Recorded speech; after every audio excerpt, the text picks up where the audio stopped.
Berbicara tentang pakaian pesta biasanya adalah pakaian yang dihususkan.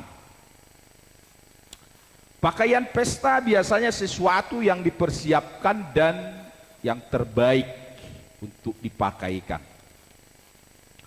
Pakaian pesta itu selalu yang terbaik karena pakaian itu adalah ungkapan dari diri seseorang yang memakainya. Jadi ketika seseorang itu memakaikan sebuah baju yang bagus yang disebut pakaian pesta, maka itu sebuah ungkapan dari dirinya bahwa dia akan menunjukkan dirinya menjadi orang yang memang membuat mungkin orang lain akan tertarik, orang lain akan terpesona, orang lain akan kagum, orang lain akan senang melihat penampilannya. Ayat yang pertama sampai ayat yang ketiga, lalu Yesus berbicara pula dalam perumpamaan kepada mereka, hal kerajaan sorga seumpama seorang raja yang mengadakan perjamuan kawin untuk anaknya. Ia menyuruh hamba-hambanya memanggil orang-orang yang telah diundang ke perjamuan kawin itu, tetapi orang-orang itu tidak mau datang. Ini sebuah perumpamaan yang dibuat oleh Tuhan Yesus tentang seorang raja yang mengadakan perjamuan kawin untuk anaknya. Tapi ketika perjamuan ini dipersiapkan, disebarkan undangan, dikatakan Alkitab, orang-orang yang diundang ini tidak respon. Orang-orang yang diundang ini tidak mau menghadiri. Bahwa ini menggambarkan sebuah bicara tentang ada banyak orang tidak respon terhadap Injil. Tidak respon terhadap berita keselamatan. Bahwa pakaian pesta ini berbicara gambaran dari respon kita terhadap Injil. Bagaimana Injil ini dikatakan oleh suratan Roma pasal 1 ayat 16, sebab aku mempunyai keyakinan yang kokoh dalam Injil, karena Injil adalah kekuatan Allah yang menyelamatkan setiap orang percaya, pertama-tama orang Yahudi tetapi juga orang Yunani.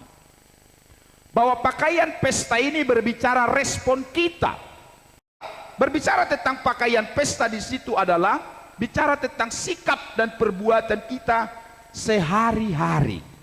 Bagaimana sikap dan perbuatan kita sehari-hari, itu juga bagian dari pakaian pesta.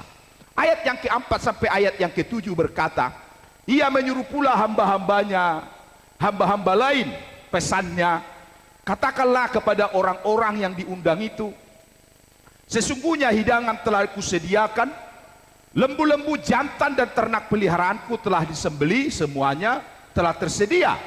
Datanglah ke perjamuan kawin ini. Tetapi orang-orang yang diundang itu tidak mengindahkannya. Ada yang pergi ke ladangnya, ada yang pergi mengurus usahanya.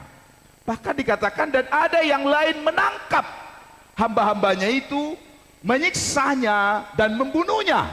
Maka murkalah raja itu, lalu menyuruh pasukannya ke sana untuk membinasakan pembunuh-pembunuh itu dan membakar kota mereka.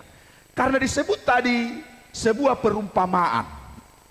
Jadi ini sebuah gambaran yang terjadi kelak, di satu kali kelak peristiwa bagaimana Tuhan akan memusnahkan bumi, memusnahkan orang-orang berdosa, memusnahkan orang-orang yang tidak menerima Dia sebagai Tuhan juru selamatnya yang akan dihukum satu kali kelak.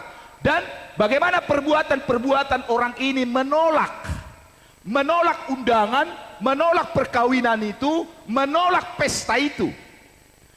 Bagaimana kehidupan mereka tidak respon terhadap pesta itu. Kehidupan mereka begitu jahat. Cara gambaran belas kasihan kepada semua orang. Di ayat yang ke-8 berkata begini, sesudah itu ia berkata kepada hamba-hambanya, perjamuan kawin telah tersedia, tetapi orang-orang yang diundang tadi tidak layak untuk itu. Sebab itu pergilah ke persimpangan-persimpangan jalan dan undanglah setiap orang yang kamu jumpai di sana ke perjamuan kawin itu. Maka pergilah hamba-hamba itu dan mereka mengumpulkan semua orang yang dijumpainya di jalan-jalan, orang-orang jahat dan orang-orang baik, sehingga penuhlah ruangan perjamuan kaum itu dengan tamu dan selanjutnya. Bagaimana ayat ini mengatakan ketika orang yang pertama tadi menolak semua undangan itu, maka termin yang kedua, raja itu memerintahkan kepada hamba-hambanya, undang orang-orang di persimpangan jalan. Bukan lagi orang-orang yang sudah dipersiapkan di awal tadi. Undang siapa saja yang timpang, yang lumpuh, yang buta, yang ini, yang itu, segala macam. Menyatakan nih bagaimana orang berpakaian pesta kita harus berbelas kasihan kepada orang-orang ini. Ada orang-orang yang mereka yang hidupnya di jalanan, mereka yang hidupnya tidak ada yang peduli, mereka mungkin hidupnya yang dibuang oleh keluarganya. Banyak orang-orang di pinggir jalan sana yang perlu dipulihkan.